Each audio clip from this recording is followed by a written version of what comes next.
कि ट्रंप ने पाकिस्तान को जिम्मेदारी दी हुई है कि तुम जाओ ईरान से बात करो। ट्रंप को एक ही चीज चाहिए कि अपना एनरिच्ड यूरेनियम हमें पकड़ा दो, उसके बाद जो होगा वो देखा जाएगा। तो ऐसे में पाकिस्तान को जिम्मेदारी दी हुई थी कि तुम जाकर के उनसे बात करो। तो इस काम के लिए बकायदा मोहसिन नकवी को अपॉइंट किया था आसिम मुनीर ने। मोहसिन नकवी जो पाकिस्तान के इंटीरियर मिनिस्टर हैं, गृह मंत्री हैं, वो आसिम मुनीर के साले लगते हैं। उनको 3 बार ईरान भेजा गया। वो ईरान जाते हैं बातचीत करने, फिर आसिम मुनीर जाते हैं ईरान। उसकी चर्चा हमने आप लोगों को बताई।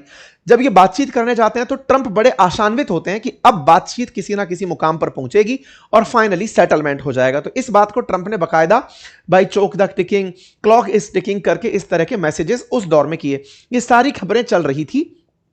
इस बीच में एक चर्चा निकलती है कि पाकिस्तान ने एक तरफ ईरान से बातचीत के रास्ते खोले और दूसरी तरफ ईरान अगर भड़क गया कि नहीं साहब मैं नहीं मान रहा, मैं तो युद्ध करूंगा, तो सऊदी अरब को उसके डिफेंस पैक्ट के तहत यह सुविधा दी कि तुम्हारे ऊपर अगर ईरान ने गोले चलाए तो हम अपने फाइटर जेट तुम्हारे पास तैनात कर देते हैं। और वही हुआ।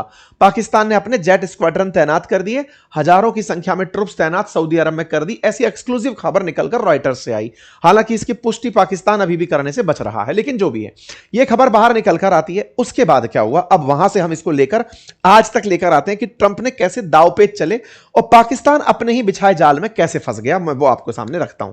तो देखिए साहब, मैंने बताया था कि आसिम मुनीर ईरान जाएंगे। ये जो मेरे सेशन थे ना, इसमें मैंने ये बताया था कि ये आने वाले समय में ईरान जाएंगे, ये यात्रा की बात थी। तो साहब ये रही 23 तारीख की जानकारी, जब ईरान की यात्रा पर आसिम मुनीर पहुंच जाते हैं। यानी कि ट्रंप ने पहले मोहसिन नकवी को भिजवाया इनके माध्यम से, फिर ये खुद गए और ईरान जाकर अरागची से बातचीत की। यहां पर इनकी जॉइंट प्रेस वार्ता टाइप से पब्लिक के सामने अपीयरेंस होती है, नेताओं की मुलाकातें हो जाती हैं। ठीक है साहब, ये 23 मई की खबर है। डेट वाइज चलते हैं। ये खबर सारी की सारी आपके सामने आई, आज से 2 दिन पहले की खबरें चल रही हैं।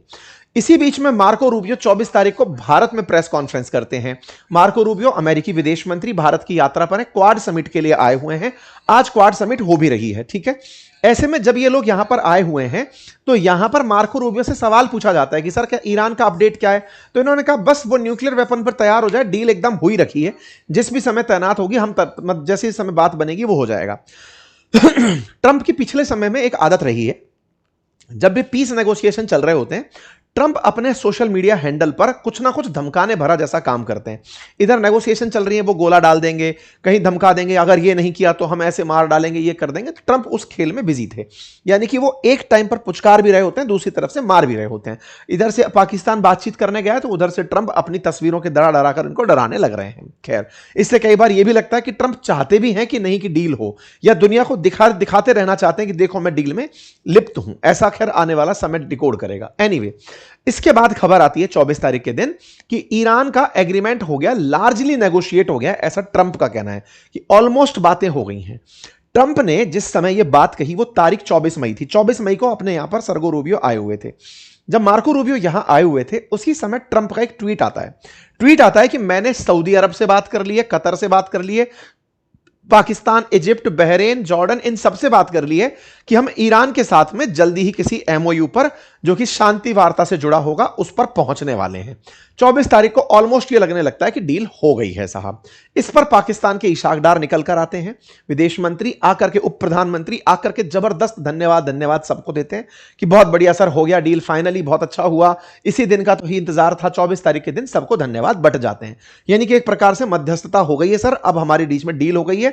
ट्रंप ने कहा था वो काम फाइनली हो गया है। अच्छा साहब, इस बीच में अति उत्साही पाकिस्तानी स्टाफ चाइना की यात्रा पर पहुंच जाता है। इस बीच में आपको शहबाज शरीफ, आसिम मुनीर और इशाक डार, ये तीनों की तीनों आपको नजर आ जाते हैं शी जिनपिंग से मिलते हुए। मतलब आप समय को देखें, 24 तारीख के दिन यह घटना होती है, धन्यवाद बोलते हैं, सब कुछ हो गया होता है, ट्रंप ने कह दिया होता है कि हां बढ़िया, सब पीस प्रोसेस हो गया, सब हो गया। इधर ये तीनों कबूतर उड़ करके पहुंच जाते हैं शी जिनपिंग के पास। मतलब ये शी जिनपिंग के लिए भी उतने ही विश्वस्त बनने के लिए पहुंचे जितने अमेरिका के लिए थे कि अमेरिका देखिए हमने आपके लिए डील कर दी। उधर जाकर थैंक यू उसको भी बोलने पहुंच गए, सर थैंक यू, आपके लिए हमने डील करा दी। यहां पर बाकायदा तीनों को लेकर शहबाज शरीफ पहुंचते हैं। इनके बीच में इस तरह की वार्ता होती है। इस वार्ता में आसिम मुनीर यहां पे वांग वी के साथ बातचीत करते हुए दिखाई देते हैं। ये कुछ वैसा था कि पाकिस्तान अमेरिका और और चीन को एक साथ लेकर, दो अपोजिट ध्रुवों को एक साथ लेकर ईरान डील करा रहा है। लोगों का मानना था कि इस चीज को ऐसे भी समझा जाए कि क्या पता पाकिस्तान को अमेरिका ने कहा हो, क्या पता अमेरिका अभी चाइना की यात्रा पर जब ट्रंप गए थे तो उस समय पाकिस्तान को ऐसे मध्यस्थ के रूप में रखा गया हो जैसे पहले भी रखा गया है निक्सन के टाइम पर, कि वैसे ही उसको इस्तेमाल किया हो कि ईरान के साथ नेगोशिएशन करा दो। ये तीनों की तीनों बढ़िया से उड़कर वहां जाते हैं, शी जिनपिंग से मुलाकात करते हैं, लगता है बढ़िया हो रहा है। ओके, ट्रंप लेकिन चाइना के साथ अपने प्रेमियों को मिलते देख नहीं पाते, रात को ही एक बम फेंक देते हैं। और वो बम क्या है उसको सुनिए साहब। यहां पर ये कहते हैं कि देखिए नेगोशिएशन तो अब ऑलमोस्ट हो ही गई है, it will only be a great deal for all of us और नो डील एट ऑल। हो नहीं हो क्या ही फर्क पड़ रहा है, लेकिन अब मैं आपके सामने एक चीज और रख रहा हूं। उस चीज में इन्होंने जिन जिन का नाम लिया उसमें लेके सऊदी अरब से तुर्की, Egypt, Jordan, Bahrain, Qatar, Saudi, सबके नाम ले डाले और उन सबके नामों को लेते हुए एक लाइन में लाइन कही, और वो ये कि आप सब लोग इस दौर में जब डील साइन हो ही रही है, आप सब लोग इतने इजराइल के साथ में अब्राहम अकॉर्ड साइन कर लीजिए।